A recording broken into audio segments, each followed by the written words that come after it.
گەرم و گەشترین سڵاوەکانتان پێشکەش بینەرانی عزیز و خۆشەویستی تەلەڤیزیۆنی کۆمەڵە بە یارمەتی هاوڕێیانی هاوکارم لەگەڵتانم بۆ پێشکەشکردنی هەواڵەکانی سەر لە بەیانی ڕۆژی پێنجشەممە سەرەتا سەردێڕی گرنگترین هەواڵەکان.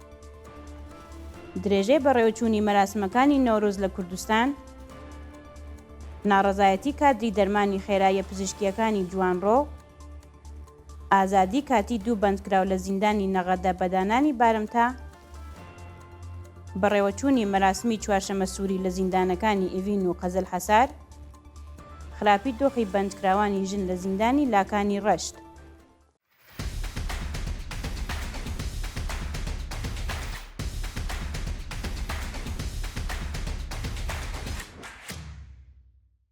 درێژەی بەڕێوەچوونی مەراسمەکانی نەورۆز لە کوردستان ڕۆژی چوارشەممە 29 ڕەشەمەی 1430 هەتاوی سەرەڕای هەوڵی ڕژیمی کۆماری ئیسلامی بۆ ڕێگریکردن لە بەڕێوەچوونی مەراسمی نەورۆز خەڵک لە ڕۆژهەڵاتی کوردستان بە شایی و هەڵپەڕکێ هاتنی بەهاری سەرکەوتنیان پیرۆز کرد. بەپێی ئەو وێنانەی بەدەستمان گەیشتووە خەڵک لە گوندەکانی میانەی سەر بە شاری سنا، خوڵەکەوش و گاوارە و لە گەزی سەر بە شاری سەقز بە جۆش و خرۆشەوە بەشداری لە مەراسمەکانی نەورۆزی ئەمساڵدا کرد. پەیامی پیرۆزبایی خۆیان ئاراستەی هەموو کوردستان و هەروەها بە داگیرسانی ئاگر بەرەو پیری ساڵی نوێ هەتاوی چوون. ناڕەزایەتی کادری دەرمانی خێراییە پزیشکیەکانی جوانڕۆ ڕۆژی چوارشەممە 29 ڕەشەمەی 1430 هەتاوی کادری دەرمانی بەشی خێراییە پزیشکیەکانی جوانڕۆ دژ بە وەدینە هاتنی داخوازیەکانیان کۆبوونەوە و ناڕەزایەتیان دەربڕی. ناڕازیان لە کۆبوونەوەکەدا دژ بە پەینەدانی حەقدەستە دواخراوەکانیان کۆبوونەوە و خوازیاری بەرزکردنەوەی ئاستی حەقدەستەکانیان بەپێ ڕێژەی هەڵاوسان، کەمکردنەوەی ساعەتی کار، پێدانی حەقدەست و کارانە دواخراوەکانیان، بایەخنەدانی کۆماری ئیسلامی بە دۆخی ژیان و مەعیشەتیان و هەروەها وەرگرتنی هێزی کاری نوێ بوون. ئازادی کاتی دوو بەندکراو لە زیندانی نەغەدە بەدانانی بارمتا ڕۆژانی یەکشەمە و سێشەمە 26 و 28 ڕەشەمەی 1430 هەتاوی دوو شارومەند بەناوەکانی موسا ڕەسوڵی تەمەن 30 ساڵ و سۆران محەممەدی پور تەمەن 25 ساڵ لە زیندانی نەغەدە پاش دانانی بارمتەی قورس بە شێوازێکی کاتی ئازاد کران. بەپێی راپۆرتەکان موسا ڕەسوڵی خەڵکی شاری پیرانشار کە بۆ ماوەی زیاتر لە 20 ڕۆژ لەلایەن هێزەکانی ئیتلاعاتەوە ئەشکەنجە و پاشان ڕەوانەی بەندیخانەی ئەو شارە کرابوو بە دانانی بارمتەی 3 ملیاردی بە شێوازێکی کاتی ئازاد کرا. هەروەها سۆران محەممەدی پور هاوڵاتی خەڵکی شاری پیرانشار لە ڕێکەوتی هەفتی بەفرانباری ئەمساڵ لەلایەن ناوەندە ئەمنیەکانی دەست بەسەر کراوە بوو. بە هەمان شێوە پاش 20 ڕۆژ ئەشکەنجە و ئازار ڕەوانەی بەندیخانەی نەغەدە کرا و ئێستا بەدانانی بارمتە ئازاد کراوە. جێگای ئاماژەیە ناوبراوان لە کاتی دەست بەسەرکرانیاندا لە مافی پەیوەندیگرتن لەگەڵ بنەماڵەکانیان و هەروەها دەستڕاگەیشتن بە پارێ بەزەر بێبەش کرابوون. مانگرتنی کرێکارانی شارەداری لە شاری کۆمڵەی گیلان ڕۆژی چوارشەممە 29 ڕەشەمەی 1430 هەتاوی کرێکارانی شارەداری لە شاری کۆمڵە سەر بە پارێزگای گیلان دژ بە پێنەدانی حەقدەستە دواخراوەکانیان دەستیان لە کار کێشا و کۆبوونەوە. کرێکارانی ناڕازی بە کۆبوونەوە لە بەردەم شارەداری ئەو شارە دژ بە بایەخنەدانی بەرپرسان بە دۆخی ژیان و مەعیشەتیان ناڕەزایەتیان دەربڕی و خوازیاری کەمکردنەوەی ساعەتی کار، پێدانی حەقدەستە دواخراوەکان، دابینکردنی بیمەی دەرمانی و هەروەها نەمانی گوشاری هێزە ئەمنیەکان لەسەر کرێکارانی ناڕازی بوون. جێگای ئاماژەیە ناوەندە ئەمنیەکان بۆ ڕێگریکردن لە کۆبوونەوەی کرێکارانی ناڕازی لە ئێران گوشار بۆ سەر کرێکاران و بنەماڵەکانیان دێنێت و هەروەها هەڕەشەی دەرکردنیان لەسەر کار و سازکردنی دۆسیەیان لێ دەکات. بەڕێوەچوونی مەراسمی چوارشەمە سووری لە زیندانەکانی ئیڤین و قەزل حەسار شەوی سێشەمە 28 ڕەشەمەی 1430 هەتاوی بەندکراوان لە زیندانەکانی ئیڤین و قەزل حەساری کەرەج بە وتنەوەی دروشم دژ بە ڕژیمی کۆماری ئیسلامی ئەو ڕۆژەیان پیرۆز کرد. بەندکراوانی سیاسی لە بەندی چواری زیندانی قەزل حەساری کەرەج بە وتنەوەی دروشم دژ بە ڕژیم هەڵوێستی شۆڕژگەڕانەی خوازیاری هەڵوەشاندنەوەی ئەو ڕژیمە بوون. هەروەها زیندانیانی ژن لە بەندیخانەی ئیڤین بە وتنەوەی دروشم ژن بەرخۆدان ئازادی ڕۆڵی خۆیان لەسەر لاپەڕەی خۆڕاگری بەندکراوان لە زیندانەکانی کۆماری ئیسلامیدا نەخشاند و خوازیاری هەڵوەشاندنەوەی ئەو ڕژیمە دژە مرۆیە بوون. هاوکات کەسانی ئازادیخواز و شۆڕشکێر لە دەرەوەی زیندانی ئێڤین و لە پاڵ دیوارەکانی ئەو بەندیخانەیە بە وتنەوەی دروشمی ژن ژیان ئازادی پشتیوانی خۆیان لە خۆڕاگری زیندانیانی ژن لەو بەندیخانە کرد.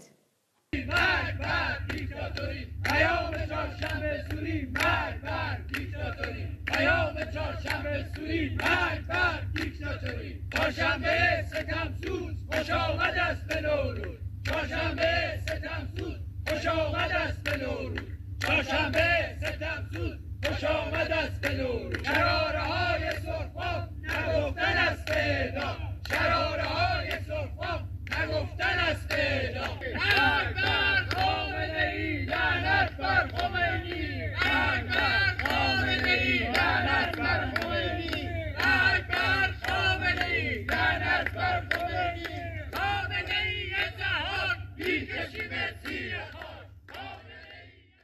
هێرشی هێزە سەرکوتگەرەکانی کۆماری ئیسلامی لە شاری بابل بۆ سەر خەڵک.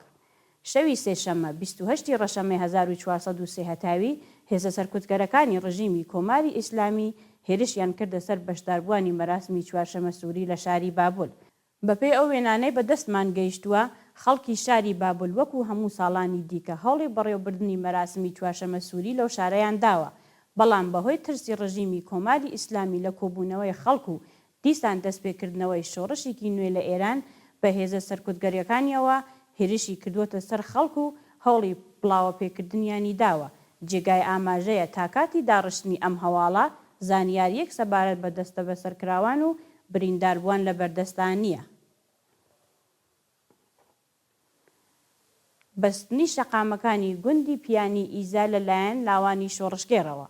شەوی سێشەممە 28 ڕەشەمەی 1403 هەتاوی لاوانی شۆڕشگەر لە گوندی پیان سەر بە شارستانی ئیزا بە بۆنەی مەراسمی چوارشەمە سووری هاتنە سەر شەقام و دروشمی دژە ڕژیمیان دووپات کردەوە. لاوان لەو گوندە لە شەوی سێشەممە ڕژانە سەر شەقام و کۆڵانەکانی ئەو گوندە و بە داگرساندنی ئاگر و بەستنی شەقامەکان دژ بە ڕژیمی گەندەڵ و چەوسێنەری کۆماری ئیسلامی ڕاوەستان و خوازیاری ئازادی بەندکراوانی سیاسی بوون. ناڕازیان لە مەراسمەکەدا سەرەڕای وتنەوەی دروشم دژ بەو ڕژیمە جەختیان لەسەر ئەوە کردەوە کە تا کاتی ڕوخاندنی کۆماری پەت و سێدارە بەردەوام ئەبن لە ناڕزایەتی و هیچ کات دەست لە خەباتی شۆڕشگێڕانی خۆیان ناکێشنەوە. بەرزڕاگرتنی یادی عرفان خەزایی لە گیانبەخکردووانی شۆڕشی ژینا لەلایەن بنەماڵەکەیەوە. شەوی سێشەممە 28 ڕەشەمەی 1403 هەتاوی بنەماڵەی گیانبەخکردو عرفان خەزایی لەسەر گوڵکۆی کۆبوونەوە و بە بەڕێوەبردننی مەراسمی چوارشەمە سووری لەسەر گوڵکۆی یادیان بەرزڕاگرت. عرفان خەزایی لە کاتی دەست بەسەرکردنی شۆڕشی ژنجیان ئازادی لەلایەن هێزە قین لە دڵەکانی کۆماری ئیسلامیەوە کوژرا و پەیوەست بە کاروانی نەمران بوو. بنەماڵەی ئەو گیانبەخ کردووە بە وتنەوەی شعرێکی شۆڕشگێڕانن لەسەر گوڵکۆی ئەو هەمیشە زیندووە یادیان بەرز ڕاگرت و هەروەها جەختیان لەسەر ئەوە کردەوە کە تا کاتی وەدی هاتنی ژیانێکی ئازاد و بەرابەر و هەروەها سزادانی تاوانباران لە کوشتنی ڕۆڵەکەیان بەردەوام ئەبن لە ناڕەزایەتی و خەبات دژ بە ڕژیمی کۆماری ئیسلامی. خراپی دۆخی بەندکراوانی ژن لە زیندانی لاکانی ڕەشت. بەپێی راپۆرتی کانونی مافی مرۆڤ لە ئێران دۆخی بەندکراوانی ژن لە زیندانی لاکانی ڕەشت لە خراپیدایە و بەرپرسانی ئەو زیندانە باە بە دۆخی تەندروستی زیندانیان نادەن. بەپێی ئەو راپۆرتە زۆربەی بەندکراوانی ژن لە زیندانی لاکانی ڕەشت لە مافی دەستڕاگەیشتن بە تەنانەت دەرمانە سەرەتاییەکان بێبەشکراون و هەروەها مادە هۆشبەرەکان بەربڵاوی لەبەر دەستی زیندانیاندایە. ئەو بەندیخانەیە ناوەندی پزیشکی تێدا نییە و لە هەفتەیەکدا بە تەنیا یەکجار پزیشک سەردانی بەندکراوە نەخۆشەکان دەکات. هەروەها زیندانیان کە تووشی نەخۆشی دەبن بۆ چارەسەری ڕەوانەی بەندی پیاوان دەکرێت.